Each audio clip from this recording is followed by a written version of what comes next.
Good afternoon, Mr. Jeffrey Hopkins of Victoria, British Columbia. How's your day? Very good. I like that long title. I could say the same for you, except Alex instead of Jeffrey. But hello. Hello. We're gathered here again on the School of Thought Victoria podcast. I am co-host Alex Vantal, sitting here with Jeff Hopkins, who is the principal of the Pacific School of Innovation and Inquiry right here in Victoria, downtown. Acronym is PSII, so you'll hear us referring to it as PSII or PSI as we talk. And oh, there's a Slack notification on my phone. I'm just going to turn that off so we're unfettered in our podcast today. So Jeff, this is like we start our podcast in mid-February with snow on the ground, which is quite funny. You were saying that learners were like all learning sort of ceases when the snow begins. Yes. Well, yeah, we have a lot of windows onto the street in downtown Victoria here, and yeah, you could just see everybody stopped. They either literally stopped in their tracks and looked out the window just to see the snow coming down, because it's sort of unusual here, or just every conversation, you can sort of see people talking to each other, but their heads were both facing the same direction of the window. Really funny combination of like excitement and fascination, but also panic, because sometimes driving in Victoria is a little scary. So, they're wondering like, will I get home today, and things like that. Yeah. Well, and the snow was perfectly timed. Like Friday, today is Wednesday. Yeah. Friday was a professional development day. So everybody was kind of at home anyway. Saturday, Sunday's the weekend. And then we have in British Columbia, we have Family Day on Monday. So it was perfect. Like we got this great big dump of snow just before the long weekend. So it was like, if I was a teenager, I'd be like, yeah, this is excellent. But yeah, the snow was heavy this time. It really was. Yeah. We had that little prelude to the snow on the Thursday, and then it didn't stick. And then the real snow happened. Yeah, it was good. Perfect. Yeah. Perfect timing. Perfect. Yeah. I didn't get out of my driveway for 2 days. It was like, you just have to surrender. Yep. We just can't do that here. No, we just don't have the plows here. No, we don't. No. All right. Well, we do have work to do today, don't we? We have a conversation to have. Yes. Our conversation today is, well, we're rolling towards the end of the 20 convictions that you have pulled together. So just to set the stage for anybody who is just joining us, if this is your first podcast with School of Thought Victoria, our first number of episodes have been built around 20 convictions that Jeff has decided are what he founded the school on. So this is not your typical high school. This is not your typical model. There are some very strong beliefs that you were following when you set this school up. And so we've gone through 18 of them. And again, they're in no real order of, none are more important than the other. But today we get to talk about restorative discipline practices. So what you've written here in our Google Doc is restorative discipline practices are an integral part of an effective learning environment. Sounds like we've got a lot to unpack in there. So where do you start? Yeah, there's like, I have to be careful not to get jargony on this one, but it's really about, well, I mean, I guess the words themselves are meaningful. So restorative, something, it sounds sort of indicates that something needs to be restored. And usually it's either trust or someone's ability to feel like they belong to the school community, or all of the above, I guess. So that's sort of what's being restored is some form of community that's been broken or damaged, or some friction that's been there. And then the discipline, sometimes this is outside of school. Sometimes this is called restorative justice, and it's being used more and more widely all the time. Looking at ways of diverting people out of a court system that sometimes can be a little bit, ham-fisted, or doesn't really fit that well, kind of one size fits none sort of thing. Whereas restorative justice starts to look at how can we do this differently. And so this is sort of the same thing, but we're not talking about like criminal behavior. We're just talking about helping adolescents figure things out. Right. So I want to ask you about, well, did you want to say more before I start in with questions? Oh, go right ahead. Okay, so the word discipline, I mean, is that a bit of a, in education? Yeah, I think so. And it's funny, this is where restorative discipline gets interesting, because people have this picture in their mind. And if you just say school discipline, um, everybody probably paints a pretty quick picture about what it felt like for them or what it looked like in their school. And often it involves, you know, if you do something bad in a classroom, somebody tells you not to, and then what the things they do to you sort of escalate in response to the things that, you know, to the unwanted things that somebody's doing behaviorally. And usually at some point it goes outside of the classroom and ends up in an office, and the expectation is the person in the office is going to do something worse than the person in the, in the classroom could do Cascading. to the behavior. So that's kind of what discipline looks like in schools. Well, and okay, I want to ask you, when you see the word discipline, I don't know how differently our brains, match up, but for a word, I don't have a clear image, but I'll often have sort of a graphic component to a word in my mind. So when I hear/see the word discipline, I see, like when I was in school, in elementary school, we still had the strap. Yeah. So I Yeah, me too. see it's almost like I see like a crop, right? Like a riding crop. And I see hands like knuckles, right? And Yeah. that's not where the strap was applied. I never had the strap, but a friend of mine did, and she had it on the palm of her hand. Yeah. So I don't know why I'm seeing knuckles instead of a palm. But anyway, with the word discipline, I see a strap. What about you? Yeah, I have similar memories. And when I was really little, I in elementary school, I actually got the strap across the palm of You my hands. got the strap, Yeah, Jeff Hopkins? when I was in grade one. Big Yeah, one. we were throwing snowballs in the gully at the elementary school where I was, where you're not allowed to go. So Oh, we all got strapped. Wasn't very hard, I don't think, because it didn't hurt yeah. that much. I think he was trying to scare us to death, which they did. Which they did, for sure. Was Wow. really scary. But Yeah. yeah, very similar, very similar picture. Yeah. Yeah.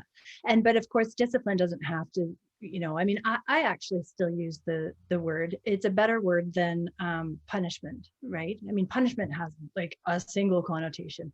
Discipline has positive connotations because you need to be disciplined when you are writing a series of blog posts. You need to be disciplined when you are telling yourself to go to bed by 11 o'clock every night. So discipline does have its positive connotations as well.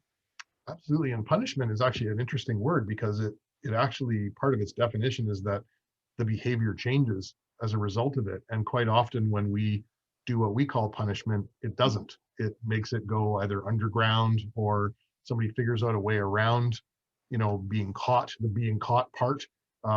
So yeah, punishment actually probably isn't even what we're doing properly in that traditional sense anyway.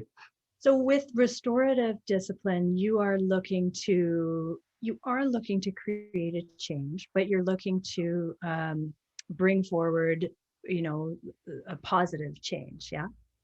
Yeah, I think part of it comes from where we think the behavior is coming from in the first place. And then the other part is, what's the goal here? And, if the goal is exacting a pound of flesh that is, sort of equal to the badness of the behavior, then restorative discipline is not for you, because that's not what it's about. Right. There is accountability, but there's sort of three prongs, I guess, to a restorative approach. There's accountability, there's public safety, which makes sure that you're keeping a safe environment, emotionally and physically, and then Mhm. also there should be some competence building. So that part is where you are, as you're repairing the harm that is being done, and you're trying to reintegrate this person into the society that they've kind of temporarily, jeopardized their membership of by doing something rotten, or whatever it might be. Unwanted, I guess, would be a better way to put it. Um, there's lots of reasons why people might be doing that, and sometimes it's a lack of competency in an area that would allow them to have behaved otherwise. And their sort of their last resort was to do something that's not wanted. And there's lots of reasons for that. We often talk about the functional behavior, or the function of behavior, and there Yeah. always is a function of behavior, even if someone isn't aware of what it is themselves. Right. So, can you give an example of, like you said, that the competence building piece is in response to usually a negative behavior is showing that there's a lack of competence, and the child is defaulting to something less adaptive, right, as a behavior. What's an Yeah. example of that you might see in the school environment? I think a really common one is there's sort of a few very small number of goals that typically are the goals of someone's behavior, and one of them is often avoidance. And so, if Mm. someone finds themselves in a situation where they're feeling really pressured to do something that they don't feel capable of doing, and they're really worried about either showing that they don't know how, or they really just don't want to do a thing that they just can't do. Mhm. Um, Avoidance is usually the the goal, and so there's ways to avoid things in schools, and one of them ironically is often to do something bad enough that you get removed from the situation so that you can avoid the thing that you didn't want to do in the first place. Yeah. um, Quite often people, having been on the in the office, in the typical school where you see people getting sent to the office, probably, I don't know, 8 out of 10, it's about avoidance behavior, and they got exactly what they wanted. And if you have a 5 block day, I would see the same person every block of the day. It's like, Yeah. oh, what do you got this block? I saw you in math and B. What are you doing here in C? Oh yeah, PE, right. Um so often it really is a function of wanting to avoid something that's going to be humiliating or painful or too difficult, but something that someone lacks the ability to do to the degree they'd like to. How do you get in there and ascertain what that child is avoiding, what that person is avoiding? It's Because actually interesting. wait, before you answer that, like, Yeah, yeah, I'm thinking that that presupposes a level of trust, right? But with children who are recalcitrant, um, they lack trust, right? They yeah. like, why should they engage with you on any restorative discipline practices? So how do you even open that conversation? It's a great question. It's actually funny because often people don't know that that's their goal. They Right. don't even realize that that's what they were doing. It's very hard to get at that. So there's actually a thing called functional behavior assessment, and it involves some indirect things where you observe a person. If you're sort of seeing a similar kind of behavior pattern over time, you kind of observe them. You can do questionnaires with teachers and parents and things like that, but sometimes if you ask the right questions, you can figure it out. And so you're looking for triggers to say, is there a common kind of thing that tends to happen right before this person behaves this way? um, is there a longer term kind of setting that they're in, like didn't sleep well last night or didn't have breakfast or whatever, something disruptive that's longer term? And then the other part that we often forget is what kind of consequence are we applying that's maintaining the behavior? So again, in the example of avoidance behavior, if somebody's trying to get out of doing something, and our response to that is applying a punishment or a reaction that is helping them avoid the thing, we are absolutely supporting that behavior. We might not want the behavior, but we're supporting it really well Right. by giving them the consequence that supports it. So kind of Reinforce. digging into the asking questions that kind of get at the how were you feeling right before this happened? What kind of day are you having? And what happened right after you did the thing? Mm. Usually you can get a sense of what it is. And then your questions might be, do you feel uncomfortable in that social studies class? And, what was there something you're being asked to do that you really didn't want to do? Um, Maybe it's not that you really, because often the kids will be like, I hate that teacher or whatever, but you're like, what were they asking you to do? Pretend it was a teacher you like. If they were asking you the same thing, how would it have gone? And then often you realize that it was a task or something like that they were trying to avoid. So the fact that people don't always realize what their triggers are, that makes me think about the conversation we had about self-regulation, right? Because there's a Mm, little sort of self-awareness in there. So yeah, this is the process of helping orient a child to their own internal needs. Is that right? absolutely. And so when you were saying about trust, yes, you have to have a trust relationship to some degree. If you sort of have a neutral one, like it's not, not you're not untrusted, but you're not super trusted yet. You can build the trust fairly easily by the nature of the questions you're asking. When someone realizes that the questions you're asking are trying to understand what happened, you're not interrogating them. You're actually trying to understand how they were feeling, and you're giving them an opportunity to tell you.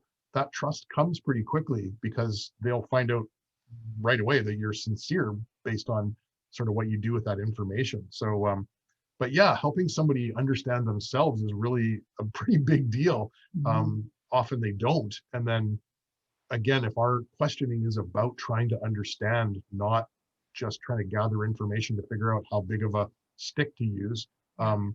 it's just a completely different approach. And it's still really uncommon in schools. It is. I mean, it's a trust building approach. When we think about coaching, that is the stance that all coaches take. It's asking questions and even in conflict resolution, it's asking questions to understand, or, seeking first to understand rather than being understood. And I hear what you're saying. That is not a common approach in schools. Why Nope. is that not a common approach? Well, how long have you got?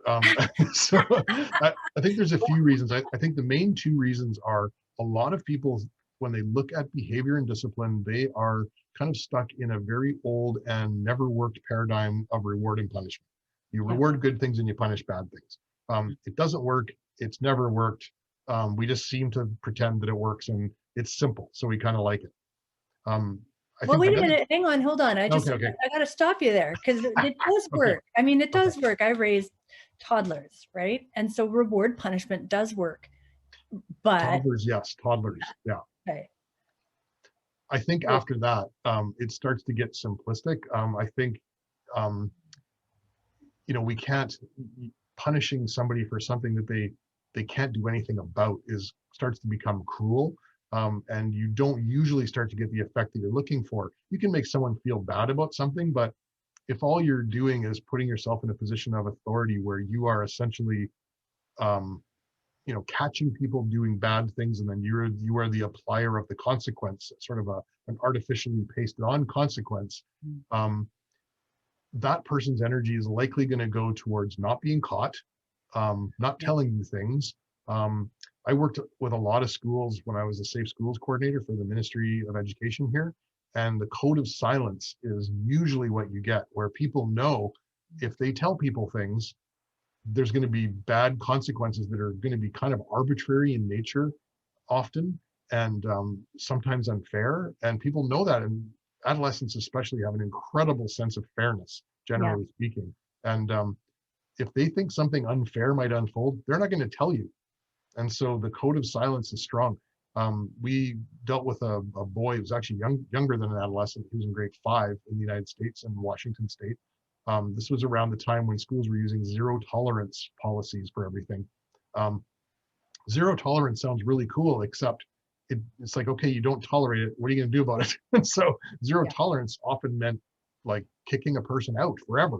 And in Washington State, they had a zero tolerance for weapons policy, which is a good idea, Mhm. except that the zero tolerance meant kicking people out. And this boy had brought, his dad was a police officer, and he brought one of his dad's old retired service revolvers to school every single day for about a week in his bag. And he was showing the gun to people, just kind of like look inside the bag kind of thing, and thought it was kind of cool.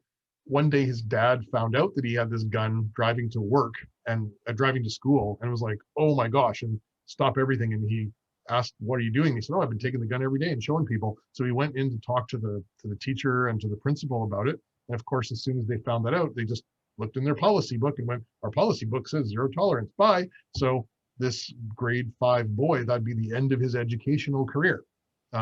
So Wow. that's crazy. Like, that doesn't make any sense. So I was involved because they were looking for some help, and BC was doing some interesting things with the way we were dealing with discipline stuff at the time. So I was talking with the kids at the school, and every single child in the school had seen the gun. Every single, it was a little tiny school of about Wow. 280 or something. Every single person had seen the gun, and not one single person had told an adult. And the reason was they had a policy that said, if you have a weapon, you will be kicked out of the school. And they really liked this kid, and they didn't want him to be kicked out of school because it was unfair. That is a very strong code of silence. Hey, how many kids did you say? 280? Well, 200, I think it was, yeah, 270, 280. It was like a number under 300. It was somewhere around there. Wow. Yeah, and it was a K to Yeah. So, 7. I mean,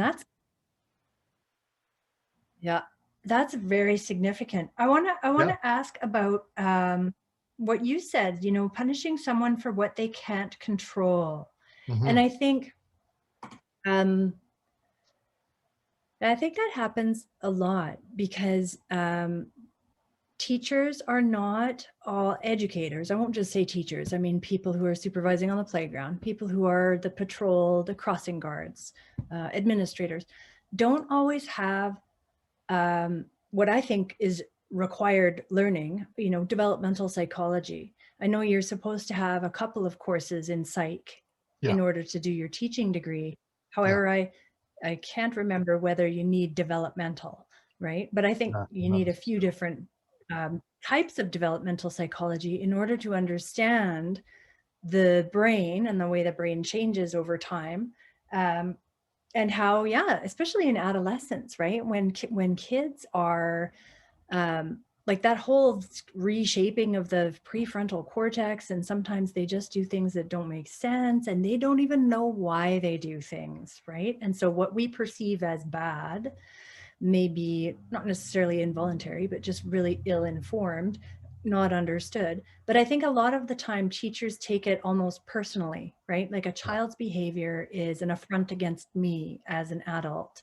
And I think that's our own ignorance. That's our lack of education and our lack of understanding of human development that kind of puts us in that place of then being the heavy and further endangering that the trust relationship between adult and child. absolutely. That's so true. Developmentally, if you're young enough, you can't even do hypothetical thinking. So you can't say, if this, then that. Yeah. And so if you can't Yeah. do that, you're going to do all kinds of bad things because you are not able to believe or even visualize a consequence. So, Yeah. it's really bad to get to punish someone for something that their brain is not even capable of doing physically. And then if you look at, beyond just the physical, and you look at like Bandura's social learning theory, people learn from what they see around them. And that peer influence society that um, Gabor Mate and Gordon Neufeld talk about all the time. If you're taking your cues from peers who are also taking their cues from peers, and nobody really knows what they're doing, especially as adolescents, they're trying stuff out and they're Yeah. trying to figure out how they are supposed to behave in a social environment, and they're going to make mistakes.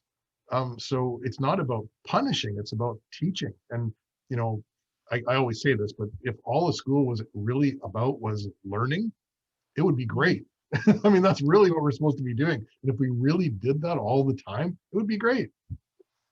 Well, so go back to what you were talking about with competence building. I mean, you said there Yeah, were three prongs to this conviction, right? The restorative discipline, you're looking at accountability, you're looking at public safety, concerns about public safety, but also that competence building piece. So talk a little bit about that. You've got a learner, who has made a choice that is not socially acceptable or is not beneficial to them.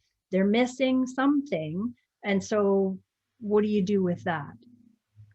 yeah. Identifying what it is that they're missing. And so if it's, for example, if they're, unwanted behaviors, that avoidance kind, and they're Mhm. avoiding something because they don't have a skill that would allow them to do a thing that they like to be able to do or that they're being asked to do, the intervention is help them develop that skill. And then they Yeah. won't try to avoid it anymore. And they don't do that bad thing anymore. Um, uh, it's interesting to give you an example of how it all comes together. There was probably one of the best ones when I was just sort of learning this approach for the first time, quite a long time ago now, but it was like really a big aha for me because I was stuck in the old reward and punishment paradigm. And um, anyway, this boy, one night he came to the school and he spray painted a bunch of stuff on the side of the school, and the spray paint oversprayed the building and it got on a couple of the cars in the auto shop that some of the kids were like making and fixing up and making look nice and doing body work and everything. And so they were really upset. Mhm. So the rumors were going around about, who might have done this. And, those kids were out to like get whoever this was, like in a not a good way. So like vigilante style. So we had to figure it out first. So I was looking at the graffiti and then I noticed how one of the words was spelled and figured out that it was misspelled in a particular way. So one great thing about being an English teacher, it's like, I don't know who that is. So boy's name was Darcy and I was like, it's Darcy. And so I went and visited Darcy and brought him down. And he said, okay, so, and kind of figured it out. And he was pretty quick to, he knew he'd been caught. And so I just said, let's figure out what to do. So I said, first thing you got to do is figure out how to get these people off your back, because they want to kill you. And so first part, the accountability, was he goes and he admits that he did it to the people who he affected. And then we sat down with them they talk about it through what's called family group conferencing. They Right. talk about how what happened impacted them. And we kind of talk about it until we reach a consensus about what Darcy could do to kind of make up for it. And really all they wanted him to do was like help them get the paint off their cars. And so he did, but he didn't know how to do it. So we had to teach him how to do that. And once he knew the proper way to do it, he was very happy to do it. He also worked with a painter in the school district to paint the building. So he learned how hard it is to cover up graffiti, because it's a real pain. So he learned how to, prime it and then paint it, and how to use a roller and what kind of paint was appropriate and all this kind of stuff. So he learned a bunch of things, and he kind of enjoyed it, actually. Yeah. He got to know this painter. He got to know these kids. They all said he did a really good job. So he was able to hear from them, hey, you did a really good job. And then we kind of talked about like what's going on here, and what it was about is he was angry at the school, because he failed everything in his report card, and so he just kind of unloaded by spray painting the school. It was just his way of showing his disapproval. So we talked about it and found out that he had a sort of an undiagnosed learning disability, and he was just failing everything, and no one really did. He's got bad marks, and so we began to address the learning disability and kind of put together a plan to help him with it. And he wasn't so angry anymore. It was like pretty simple, actually. So Wow. he was able to develop some competency, and it was mostly about reading. And he was able to repair the harm that was done, literally repair it, and then also be held accountable. And also people were able to see that it happened, so they knew that something was being done. So it wasn't just like, oh, if you spray paint the building, nothing happens, you can go do it anytime you want. They actually saw that it was being dealt with. So those three things come together, and that's basically an example of restorative discipline. Now, do you have to do the steps in order? Like when you were relaying that account, it sounded like you had Darcy doing the cleaning up first, like let's get this issue dealt with, and then we'll go into the other ones. Like, what do you say in terms of, yeah, is there an order? Not necessarily, and sometimes, often the competency development part takes longer, so it's often later in the stages. But really, it's about making sure that the victims, quote unquote, or the people who've been affected by whatever the person's done, understand that there's a process underway, and that they recognize they're going to have a chance to be heard, and that you're going to reach a consensus about what to do. And as long as that happens early, the order that it happens in doesn't really matter. I guess that's the other thing that's different about this is many schools have policy books, or whatever you want to call it, that says if someone does X, that equals a 3-day suspension. And it just like, this means 3-day suspension. Like they don't have to think about it. That's the second part of why I was saying a lot of schools do this, because it's easy. You just say this thing equals a 3-day suspension. There's no thinking. You don't have to think about it. You just do it. It takes 2 seconds. But if there's a victim or anyone who's been impacted in any way by what's taken place, they're not a part of that at all. That suspension does not listen to anything that they have to say. It doesn't consider how they've been affected. It doesn't consider how they might be affected by the actual punishment itself. Or, for example, if someone's been harassing somebody and they're now suspended, well, they might blame the person who they were harassing for telling on them, or Yeah. now they got all the time in the world to think about how to harass them, because you never actually solved the problem. Yeah. So it can be really scary for victims or potential victims when you don't use a restorative model. I think that that's at play in a lot of institutions, let alone just schools. I mean, the fear of, whistleblowing, right? Yeah, The absolutely. Yeah, the fear of something coming to bite you in the butt after you have said something, or yeah, like you can see why the code of silence is often strong. I want Yeah. to ask about um, Okay, so as you're sort of explaining to me this process, what's going through my mind as a recovering teacher is, where does the time come from? Like, Yeah, yeah, I in an ideal world, for sure, we would deal with infractions and rule breaking and misbehavior with this kind of open, what's going on for you, and here's what's going on for me. Like, where do you find the time for that in the real world? it's funny. It's a reallocation of time. And after having done it now I've been doing it for about 20 years. Mhm. But after you get good at it, 'cause at first I wasn't very good at it, Great. you get a little faster, but also you realize that you spend a bunch of time to deal with something, but you deal with it so well that you don't keep spending time on that person anymore. Yeah. So it's less time in the long run. It's kind of like when you invest in something, Yeah. it hurts when you're investing, but later on you're really happy you did it. Yeah. It's like that. You have to invest some time. So as a school, you have to build in the ability to release people to participate in a process that takes a bit of time. The good news is after that, you're not wasting time dealing with that person's misbehavior for year after year after year, day after day. Right. It's over. Like it usually is completely over. You are not dealing with that person anymore in a negative way. Um, and so when you say you have to release, you have to release people to this process and Yeah. and be aware that it might take time. Who in a school is the right person to undertake this? Is it always the principal? Should all staff be trained in this so that any teacher can step in? Should it be the homeroom teacher? Should it be the teacher who the child has the deepest connection with? Like, how do you Yeah. sort that out? It's interesting. There's a lot of research on this, and there's a person named Lucille Eber in Chicago, and she was looking at a model of everything's called this now. Everything's called wraparound, but she had this model called wraparound, which was the belief that, as you said it, the person who sort of had the closest relationship or the best relationship with the learner should be the one who does it because they already have a relationship. So why not? Um, that was some really good research out of Chicago. And then Brenda Morrison at Simon Fraser University, she's done the most research on restorative practices in schools, and she said that it doesn't really matter who it is, but they do need to be skilled and they need to be able to do it well. So she said it often will be somebody who's needs to have some flexibility of time to start with because they have to kind of get all these balls rolling. So often it's a counselor, an administrator, or something like that.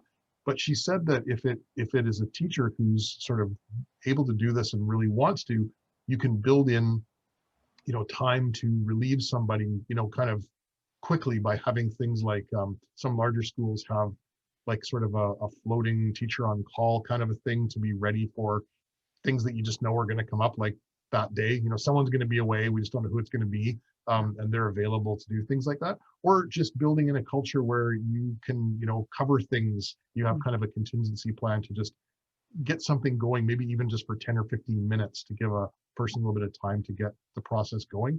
I've found that you go to the people who want to do it. So there are Right. people who see behavior this way. They understand functional behavior. They understand the goal of repairing harm as opposed to um, trying to harm someone more than they just harmed you, Yeah. which is often what we do in schools. Mhm. And if you find those people, they're usually really excited about learning how to do this. It makes Mhm. them feel better because they're not participating in like a terrible discipline system, and Mhm. they're good at it usually. Um, so go to the people, lean on the people who want to do it, the ones Yeah, who are interested in those positive outcomes. yeah, Now, you mentioned functional assessment, and I know yes, we've talked about that before, not on the podcast, or maybe we've touched on it on the podcast. yeah, Maybe we'll do a whole episode on it at some point yeah, because I know this is a real area of conviction for you. yes. Do you want to add in any details around this topic that functional assessment can inform? Yeah, sure. I mean, so that example I gave of the avoidance behavior, the function of that behavior would be avoidance. And so other functions are things like attention. Um, so someone will try to get it if they're trying desperately to get attention because Yeah. they sort of have some sort of a faulty set of beliefs about who they are or what or how they're related to other people, and they really really need attention. They will do anything to get it, and they don't even know that's what they're doing often. But if it means doing something extreme, the function of some extreme behavior is just to get your attention, just to get notice. There's also power, which is if people lack power in their life, or a feeling of control, and everybody needs some, they will often look for ways to get control or power. And that can be where you see power struggles in schools. They're really hard to deal with. They're a little bit harder to deal with sometimes because you have to think of ways to give a person power that's appropriate. And then revenge is kind of a rare one, but it's sort of the fourth of the main four that are usually the function of most behaviors. Like 99% of behaviors are one of those four. Right. Oh, I didn't know that. Yeah, and then so the ABC of it, there's actually an ABC, which is antecedent, behavior, consequence. So you just look at the behavior, try to identify it, and then say, what happened before it? What was the antecedent or trigger? And what happened after it? What was the consequence that maintained the behavior? Wow. That's the simplest form of it. Yeah. Then if you expand a little bit more, you can go way back to say things like, longer term stuff, like long-term setting events, sleep patterns, nutrition patterns, things like that.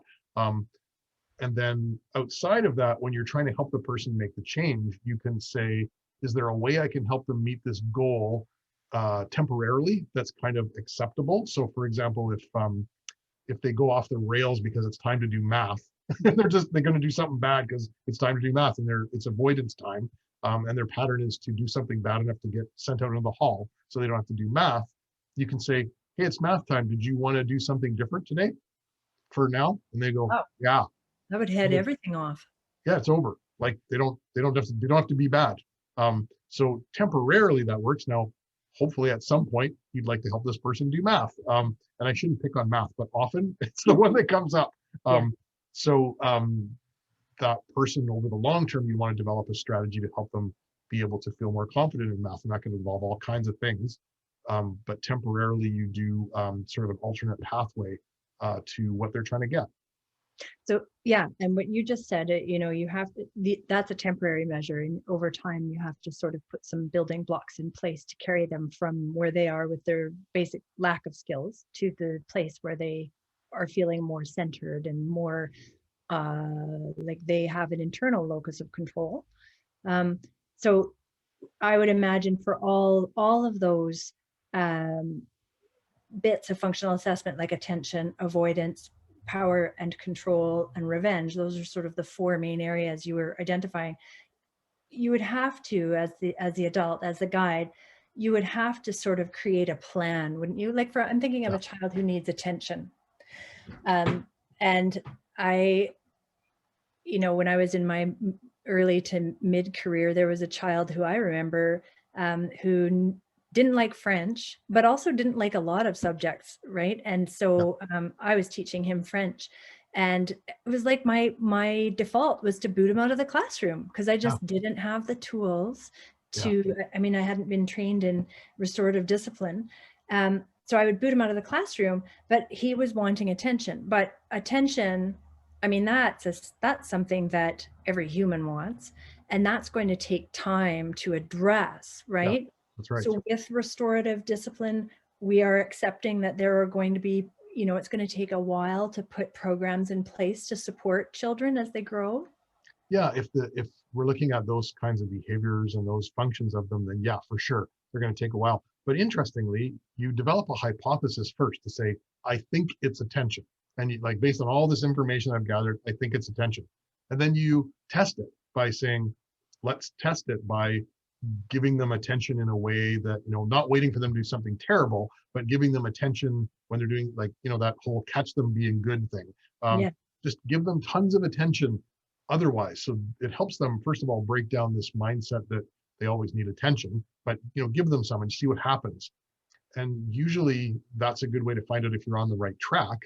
And then you can start to dig in a little bit deeper to find out, why is this person needing attention so badly? Why do they need this sort of this external validation? Or I used to call them the checkers, the kids who would, if there was a 10-step problem, they would do step one and they go, is this right? And then they'd go away and then they'd go do step two and then come back and they go, is this right? And it's like, oh man, just keep going for, but fair enough.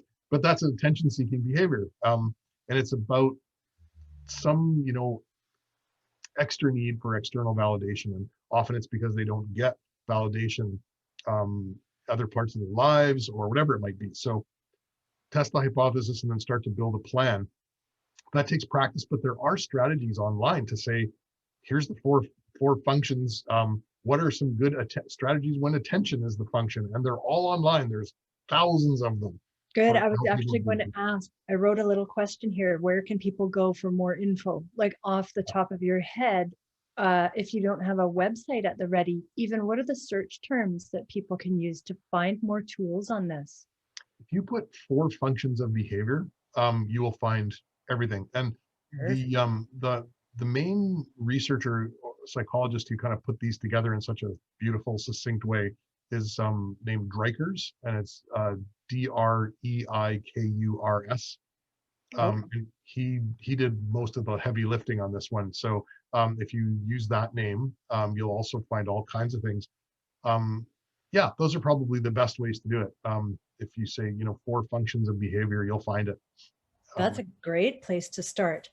Yeah. Now, I want to ask about your school, because one of the questions I wrote early in our talk today was, do you have any real discipline problems at SCI? My sense is that because the model of learning is so different, and it's so, it holds so much space for children to direct their own learning, that probably there are many fewer frustrands, right? Many fewer frustration points for the people who populate your school, right? Like no one's forced to do math. No one is forced to do physics. No one is forced to do volleyball necessarily. They can choose their own activities. So talk a little bit about how the structure of your learning environment at SCI supports,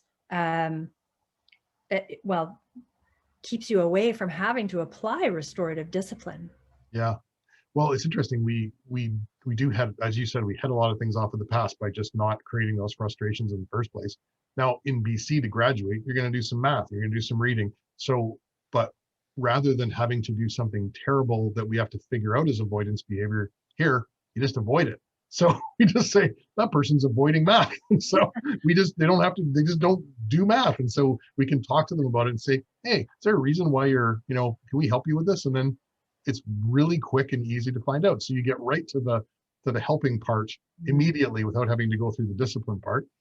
Now, the only discipline stuff that we ever tend to deal with is the interpersonal, and every once in a while, because you got a bunch of teenagers in a building every day, stuff happens sometimes. And so, there's, boyfriend, girlfriend breakups and, all little things, all these things, right? Or just, some friction now and again.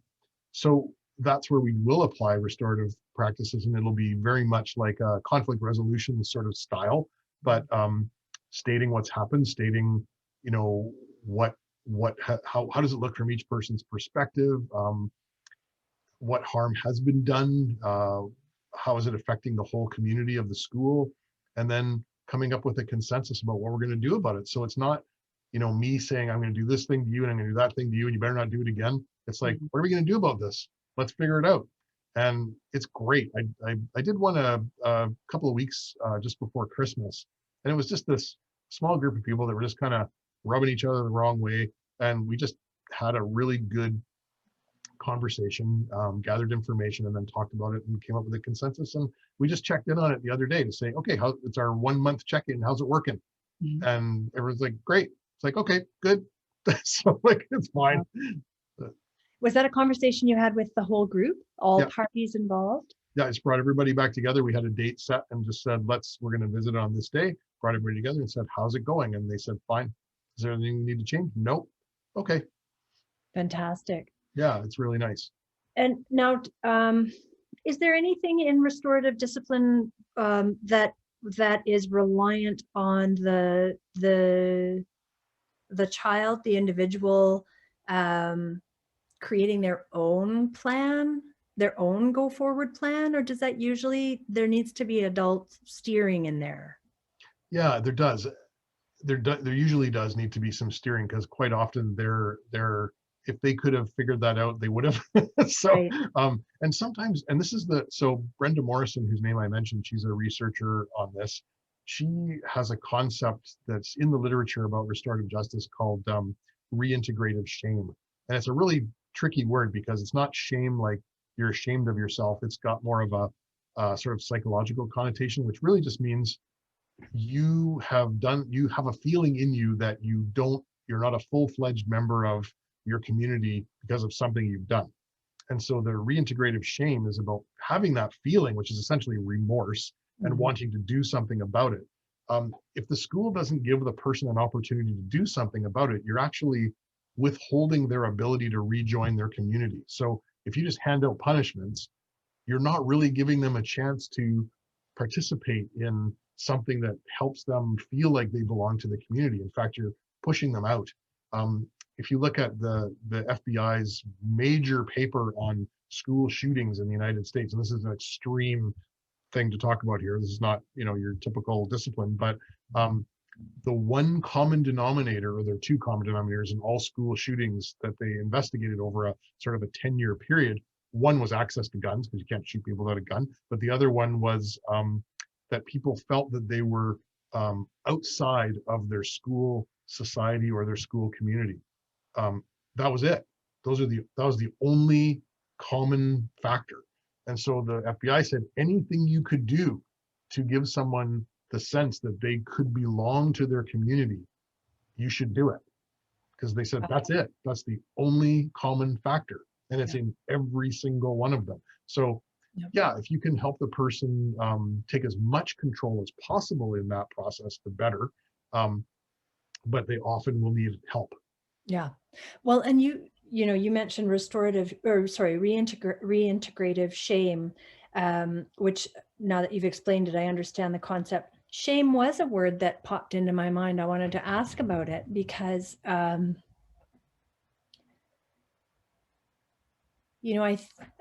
think, and this is down to a lot of adults not having the social and interpersonal, the full complement of interpersonal and intrapersonal skills, right? And I'm not saying that I'm perfect, and nor are you perfect. However, there are we have a lot of gaps inside ourselves, right, as adults. And often we want to punish, we want to shame a child, we want to embarrass a child. Yeah. And I hope I don't get hate mail for this, but teaching sometimes attracts the kind of person who wants to do unto others what was done to them, Yeah. right? Or people who seek control, and sometimes knowingly, but often not even knowingly, we can shame, ridicule, belittle, minimize a child, just in a one-on-one interaction. So what tips do you have for us striving to be our best selves in Yeah. these kinds of situations? That's a really good question. My thinking flipped 180 degrees on this recently, in the last few years. I used to think that the people that wanted to do unto others or wanted to just shame and all those things you're talking about, that they were sort of people who had an overinflated sense of power Mm. or authority. But I actually think it's the exact opposite. And so I actually think we need to help people recognize that they have power and authority, and that they should not abuse it. And I think Mhm. there are teachers who feel like they don't have any control over anything. And if you look at the teachers that tend to engage in that kind of behavior, that negative stuff, they're usually people who don't feel like they have any control over things. Mm. The ones who do, they don't Mhm. need to do that kind of stuff. I honestly, my thinking really flipped just in the last couple of years on this, when I really started to think about it after a long view in the rear view mirror of the people I've dealt with who were like that. It's like, oh, I was totally wrong, completely wrong. Um, Interesting. I mean, yeah, that kind of dovetails with it, some of the conversations that my boys and I have had as they've grown up are when bullying comes up around the dinner table and we talk about the way somebody is behaving to someone else at school, or they've witnessed something, or we're listening to something in the media, one of the things I try to help them see is that a bully is usually someone who is oppressed, right? Or someone who's creating pain for someone else, Hmm. directly trying to create pain for someone else. That person more than anything needs love. Like that's what's missing, is their own sense of safety and self-worth. So I'm Yes, glad I asked you that question, because you're right. I think that the people who feel like they are trapped or don't have, where their locus of control is external to them, they frustrate more easily and want to exert control over their environment and other people.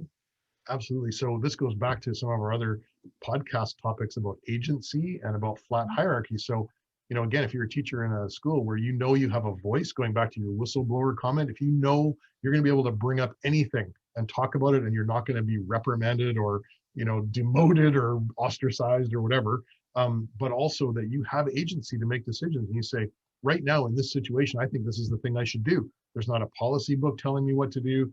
There's not a person who I have to check in with. I actually can do this, and I'm a sensible, smart person. I can do things that make sense. Um, that alone will eliminate your need to belittle and humiliate, because you can control real things. You don't have to remote control children. Mhm. And I think it's a substitute. It's like a surrogate kind of control, where you just say, well, if I can't control this, I'll control that. Mhm. Um, a lot of negative behaviors that people have is about control. Eating disorders are, I can't control anything. I can control what I put in my body. Um, that it's all about control. Yeah. No, that actually, okay, let's do a podcast on control. This is an interesting one. Yeah. Oh No, boy, don't get me started on that one. I did my master's thesis on it. I know. And I think we need to have an episode one day where we just really dive deep into your, the research you did on aggressive youngsters and the internal versus external locus of control. That's really interesting stuff. Be great. I'll read it page by page, and it'll be a cure for insomnia, so people can play the podcast like just before bed. They'll I've read just be parts right of it. out. It is not at all boring. There's no way. What about what haven't we covered? What do you want to jump into that we haven't already, or did you capture a good snapshot? I think so. I think the only thing I would mention is, if people are interested in restorative practices and they want to dig into it a bit. Again, I mentioned Brenda Morrison at Simon Fraser University in BC. She's Mhm. a very good researcher, very thorough, and she can explain it well. And she's got a lot of stuff on their website. And then New Zealand has done a very good job of what they call the balanced restorative approach, and it has some really simple diagrams and like summary statements to explain what are the parts of this process and what kind of happens in each part. Cool. It's excellent. It's very, very good. Good. Well, I kind of sometimes find it surprising that this isn't a mainstream practice either in schools or in the wider world, because we know that the literature is long, that pointing to restorative justice, Yep, versus prison. Like this is something that works. So like we got to find that little speed bump that's stopping us from going forward and actually making this happen. So absolutely. you're Yes. saying the balanced restorative approach. So if we Google that and we Google New Zealand, we'll find it. Yep. Yep. Awesome. Very easily. Yeah, it's really good stuff. Okay, well, good. Next week, we're going to cover off number 20, I think, of the convictions. And then it's just going to be all no holds barred, all kinds of things that we will talk about. So It'd be great.